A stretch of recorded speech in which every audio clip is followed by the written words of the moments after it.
Allahu Allahu Allahu Allah Allahu Allahu Allahu Allah. Assalamualaikum warahmatullahi wabarakatuh. Alhamdulillah wassalatu wassalamu ala Rasulillah wa ala alihi wa sahbihi wa man walah wa ba'd. Saudara-saudariku sebangsa setanah air dimanapun Anda berada, semoga Allah Subhanahu wa Ta'ala senantiasa memberikan kesehatan, kemuliaan, dan rahmatnya kepada kita semua tanpa kecuali. Baru-baru ini kita mendengar, menyimak, menyaksikan pemberitaan baik di media cetak, elektronik ataupun sosial bahwa Kementerian Agama baik melalui Menteri Agama ataupun juga Badan Penyelenggara Jaminan Produk Halal dari Kementerian Agama menyampaikan bahwa terjadi pergantian secara bertahap baik terkait dengan kewenangan sertifikasi halal pun demikian dengan pergantian logo halal atau label yang melekat pada produk-produk konsumtif dari logo yang semula kita kenal kurang lebih selama 32 tahun dikeluarkan oleh Majelis Ulama Indonesia akan berganti secara bertahap sesuai dengan peraturan yang telah diketahui bersama pada logo yang ditetapkan oleh Kementerian Agama melalui Badan Penyelenggara Jaminan Produk Halal. Hal ini tentunya kita mengamati menjadi topik perbincangan yang cukup hangat, bahkan tidak sedikit juga menghadirkan polemik di masyarakat, yang dengan itu tentunya kita mengharapkan adanya ketenangan, adanya ketentraman, dan tentu saja kepastian dalam hal-hal yang sifatnya sangat penting, terutama terkait dengan umat Islam, karena konsumsi produk-produk halal adalah bagian yang sangat melekat dalam tuntunan syariat Islam. Karena itu kita merasa terpanggil untuk berkontribusi dan memberikan masukan-masukan positif yang kiranya diharapkan dapat dipertimbangkan memberikan manfaat, dan juga dengan itu diharapkan menjadi solusi yang bisa dijadikan sebagai konsensus bersama untuk digunakan, dipahami, dan pada akhirnya diterapkan dalam kehidupan bermasyarakat, berbangsa, bertanah air, khususnya yang mengikat bagi umat muslim, baik itu di Indonesia pada khususnya, ataupun umumnya warga muslim dari luar yang datang atau menetap sementara di negeri kita tercinta ini. Ada dua poin yang ingin kami garis bawahi, yang dengan itu kami harap menjadi usulan yang positif agar dapat dipertimbangkan, dikomunikasikan, dan barangkali terakhir dihadirkan solusi yang bisa menyenangkan, membahagiakan kita bersama. Yang pertama terkait dengan halal itu sendiri. Tentu saya tidak bermaksud untuk mengajari, tapi hanya mengingatkan apa yang telah kita ketahui, bahwa halal itu bagian dari hukum yang melekat dalam syariat Islam yang sifatnya memberikan kepastian. Selain itu juga menentukan apa yang boleh dilakukan, apa yang boleh dikonsumsi, apa yang tidak boleh dilakukan, apa yang dilarang untuk dikonsumsi.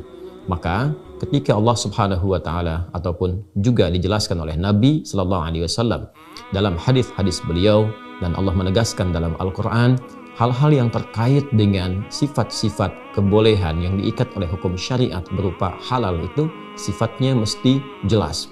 Jelas ini yang boleh dilakukan, jelas ini yang boleh dikonsumsi, jelas ini yang tidak boleh dilakukan, jelas ini yang dilarang, yang boleh disebut dengan halal, yang tidak boleh disebut dengan haram. Allah Subhanahu wa Ta'ala misal berfirman menyebutkan kalimat halal pertama dalam Al-Quran di surah kedua Al-Baqarah di ayat 168. Ya ayyuhan nasu kulu mimma fil ardi halalan tayyiba. Hei semua manusia tanpa kecuali, silahkan kalian menebar di muka bumi ini, mencari kebutuhan-kebutuhan pokok kalian, khususnya untuk dapat makan. Silahkan cari, silahkan makan yang halal. Kalimatnya jelas disampaikan, yang halal. Jadi segala yang terkait dengan hal-hal yang boleh dilakukan, spirit Al-Quran memberikan kejelasan. Penjelasan yang disampaikan mesti terang, tidak boleh ambigu, tidak boleh kemudian terlalu rumit untuk dipahami sehingga menyulitkan bagi setiap muslim untuk bisa menyikapi hal yang dimaksudkan. Ini sesungguhnya boleh dimakan atau tidak, ini boleh dikonsumsi atau tidak, ini boleh dilakukan atau tidak. Syariat harus memberikan kepastian, syariat harus memberikan kejelasan. Karena itu Nabi SAW bila menyampaikan keterangan terkait dengan aspek yang halal ataupun aspek yang haram, itu redaksinya jelas, diksinya sangat tegas. Bahkan dalam hadis riwayat Muslim misalnya, nomor hadis 1599, dan juga didapati dalam hadis Sahih Al-Bukhari nomor hadis 52. Keduanya diriwayatkan oleh sahabat An-Nu'man bin Bashir radhiyallahu taala anhu dari Nabi sallallahu alaihi wasallam. Beliau bersabda, "Innal halala bayyinun wa innal harama bayyinun wa bainahuma mushtabihatun la ya'lamuhunna katsirun minan nas." Dan seterusnya hadis. Beliau menegaskan, innal halala bayyinun, yang halal itu mestilah jelas. Wa innal harama bayyinun, dan yang haram pun mestinya jelas. Yang halal itu jelas kehalalannya, yang haram itu jelas keharamannya. Wa bainahuma mushtabihat, dan di antara yang halal dan yang haram itu ada yang syubhat, ada yang masih meragukan, ada yang belum diketahui apakah ini halal ataukah itu haram. La ya'lamuhunna katsirun minan nas, boleh jadi ada banyak orang yang belum mengetahui statusnya.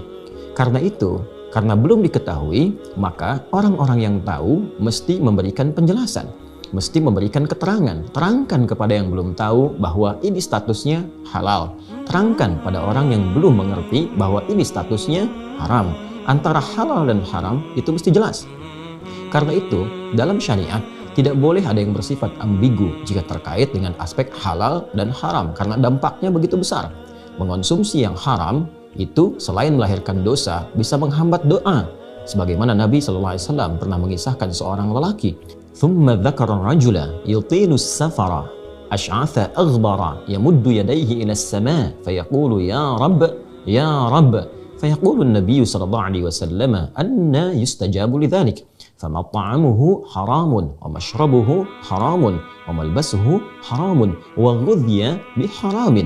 Seorang lelaki, kata Nabi SAW, menempuh perjalanan yang cukup jauh. Lalu dia berada dalam tampilan yang sudah tampak berdebu, lantas mengangkat tangannya ke langit dan bermohon dengan menyebut Al-Asma'ul Husna. Doa di perjalanan jauh, doa dengan mengangkat tangan, doa yang diawali dengan Al-Asma'ul Husna seharusnya mengabulkan doa itu lebih cepat. Tapi komentar Nabi SAW berbeda jauh, sangat kontradiktif dengan apa yang seharusnya terjadi. Nabi menyampaikan bagaimana doanya bisa dijawab, karena makanan yang dikonsumsi haram, minuman yang dikonsumsi haram, pakaian yang dikenakan haram, dan perangkat hidupnya haram. Jadi yang haram selain bisa melahirkan dosa, juga bisa menghambat doa. Karena itulah Nabi tegas menyampaikan dalam hadis yang tadi kami kemukakan, innal halala bayyinun, yang halal itu mestilah jelas. Dari sini, baik pada acuan Al-Quran ataupun hadis Nabi SAW, yang saya sangat meyakini bahwa baik yang berada di Kemenak ataupun di MUI ataupun kita para ulama sangat memahami bahwa segala yang terkait dengan penjelasan ke masyarakat pada aspek-aspek halal mestilah terang benderang. Tidak boleh ada yang ambigu, tidak boleh ada yang multitafsir. Ini bukan perkara seni, ini bukan perkara filosofi, ini masalah syariat yang harus terang. Masalah syariat yang halus jelas. Ini bukan persoalan halal di Indonesia, tidak halal di tempat lain. Ini bukan persoalan halal di satu provinsi, tidak halal di tempat lain. Ini bukan persoalan menggabungkan berbagai adat istiadat. Ini syariat. Sekali lagi, ini ketentuan syariat yang mesti terang, mesti jelas, dan mesti terjabarkan dengan sempurna di masyarakat. Karena itu, bila diperkenankan kami mengusulkan, agak baiknya logo yang akan diperkenalkan kepada masyarakat sebaiknya logo yang mudah untuk dipahami. Dituliskan saja, misal dengan menggunakan bahasa Arab yang terang, halal, kemudian juga dijelaskan dengan bahasa Indonesianya misalnya, halal, atau kalau ingin paling singkat, yang sudah ada, itu saja yang sudah familiar bagi masyarakat. Masyarakat tahunya logo yang sudah berjalan selama 32 tahun misalnya, baik yang dewasa, anak kecil, laki-laki, perempuan.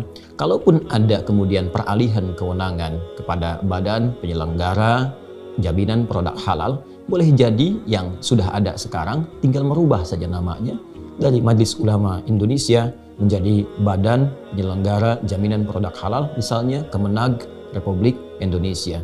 Saya kira itu akan lebih simpel, akan lebih mudah untuk dipahami, dan lebih mudah untuk dimengerti.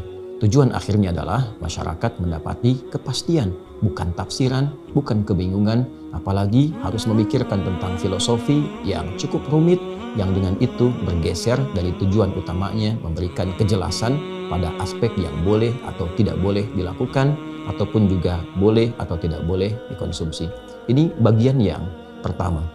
Yang kedua, kami bila diperkenankan untuk mengusulkan, ada baiknya bukan hanya diskusi kesepakatan yang dibangun antara peralihan itu atau proses pengalihan dari kewenangan di MUI menjadi kewenangan di Kemenag Republik Indonesia, bukan sekedar hanya dibincangkan, namun juga ketika dikomunikasikan atau disampaikan kepada masyarakat luas, akan lebih baik bila Kemenag dan MUI kami kira duduk bersama-sama.